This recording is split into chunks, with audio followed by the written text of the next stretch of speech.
Hello everyone, this is Ehsan from unique academy MGM। Welcome to this new video. आज हम लोग इस video में देखने जा रहे हैं 14th दलाई लामा। आप तो जानते हो दलाई लामा कौन है, ये तो परिचित के कोई मोहताज है नहीं। ये हैं तिब्बत के 14वें, जो अभी प्रेजेंट में 14th दलाई लामा, जिनका पूरा नाम क्या है, तेंजिन ग्यात्सो।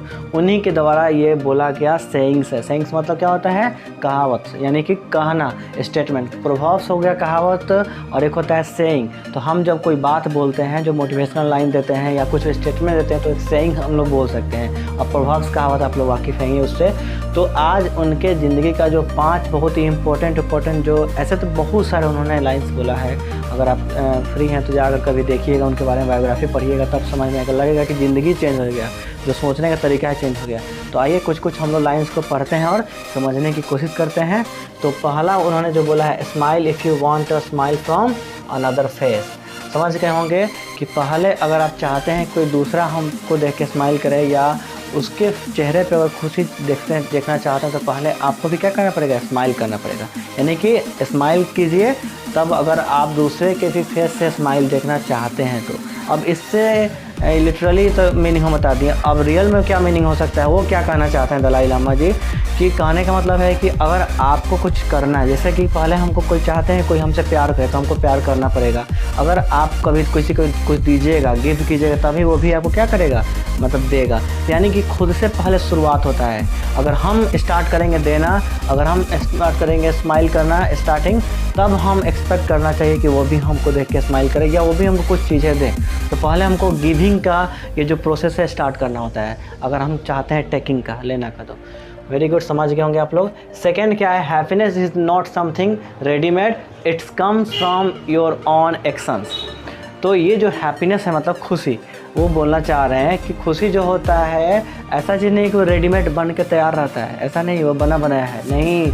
खुशी जो होता है ना, it comes from your own actions. ये एक्शन जो हम लोग एक्शन लेते हैं, जो हम लोग कार्य करते हैं, जो एक्शन समझते हैं ना, जैसे मान लीजिए कुछ करना है, बस कितना लोग सोचता है और कितना लोग कर डालता है, एक्शन ले लेता है। तो जो हम एक्शन लेते हैं अपने थॉट के बेस पे, आप क्या एक्शन लेते हैं उस पर डिपेंड करता है हैप्पीनेस।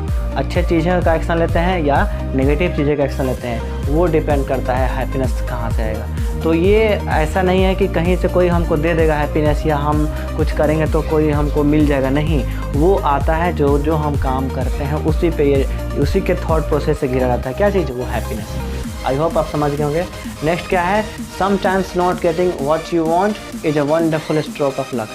कभी कभी क्या होता है ना कि वो चीज़ें नहीं मिलता जो हम चाहते हैं।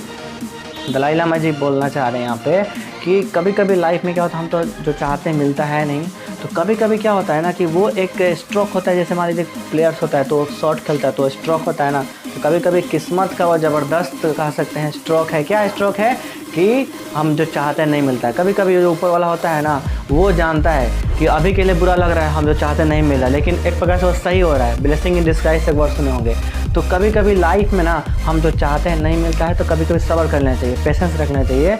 हो सकता है वो ना चाह रहा हो, और समटाइम्स कुछ समय के लेटर आफ्टर सम टाइम पता लगता है कि वो सही हुआ, मेरे साथ वो नहीं हुआ था।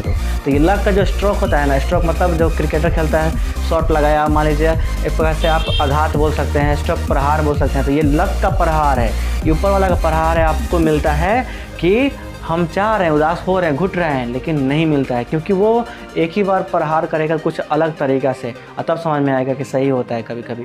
तो वो अच्छा ही है, वंडरफुल, बढ़िया ही होता है जो लक देता है बाद में। और जो चाह रहे हो नहीं मिल रहा है, वो जो चाह रहा है वो देगा आपको। नेक्स्ट है, share your knowledge, it is a way to achieve immortality. सबसे पहले बात, इमोर्टल से बना है इमोर्टैलिटी।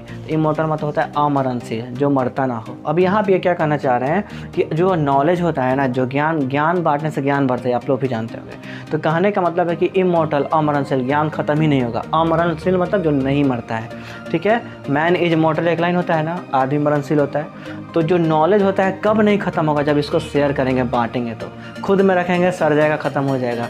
हम अगर सोचते हैं कि नॉलेज दूसरे को देंगे तो मेरा भी बढ़ेगा, ठीक है ना। तो ये इमोर्टैलिटी एक टाइप का है। कहने का ये अचीव अगर चाहते हैं, प्राप्त करना, कि हम जो ज्ञान है मेरा ख़त्म ही ना हो, ये आप चाहते हैं अगर, तो याद रखिए कि आपको नॉलेज शेयर करना ही पड़ेगा। ओके, सो लास्ट वन आज का है, last but not the list कह सकते हैं ना, अंतिम में लेकिन किसी से कम नहीं।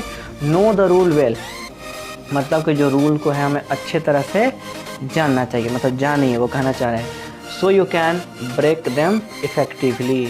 अगर आप चाहते हैं कि उसको हम क्या कर सकें, रूल को तोड़ सकें इफ़ेक्टिवली, प्रभावित तरीक़ों से, तो सबसे पहले आपको जानना होगा। तो ये तो लिटरली मीनिंग था। अब समझिए इनका सेंस क्या है। कहने का मतलब है जब तक आप किसी चीज़ को अच्छे तरह से जानिएगा नहीं, तब तक आप उसको पूरी तरह से एसिमिलेट नहीं कर सकते। सिंपल सी बात है। तो मेरा ये कहना यहाँ पे है, मेरा मतलब पॉइंट ऑफ व्यू से वो जो समझा रहे हैं कि आपको पहले जानना पड़ता है कोई चीज़ों को, तभी आप उसके साथ खिलवाड़ करने लगते हैं कुछ समय के बाद। मान लीजिए कि आप खाना कुकिंग स्टार्ट किए हैं, तो शुरू में कितना दिक्कत होता है, जब बाद में कुकिंग जब जान जाते हैं तो कितना अच्छे तरह से डिज़ाइन जो आपको नया कुछ बनाना हो तो बना देते हैं। उसमें कुछ अलग तरीक़े से कुछ अपना टेस्टिंग करके जो क्रिएटिविटी करके बना देते हैं। कहने का मतलब है कि जब पहले आप अच्छे से कोई चीज़ को जान लिए ना, तो उसको उधर भी कर सकते हैं, उठा पटक जो उसको बोल सकते हैं, ब्रेक कर सकते हैं, तोड़ सकते हैं। जैसे संविधान है, कॉन्स्टिट्यूशन, हम पूरी तरह से जब आर्टिकल्स को पूरी तरह से अगर जान जाएंगे तब इधर उधर कर सकते। जैसे अब हमारे प्राइम मिनिस्टर जी करते हैं या कोई भी कर रहा है, पहले जब तक अच्छे से नॉलेज रहेगा नहीं तब तक आप कुछ भी नहीं कर सकते हैं। बस सुनिएगा, जानिएगा, इतना ही होता है। तो ये था आप मेरा आज का छोटा सा video. I hope you would like this video. तो थैंक यू फॉर वाचिंग। आएंगे लोग हम लोग फिर किसी अच्छे पर्सनालिटीज़ जो सेलिब्रिटी लोग हैं, उन जो बोलते हैं लोग, उनके सही को लेकर। तब तक के लिए धन्यवाद, बाय।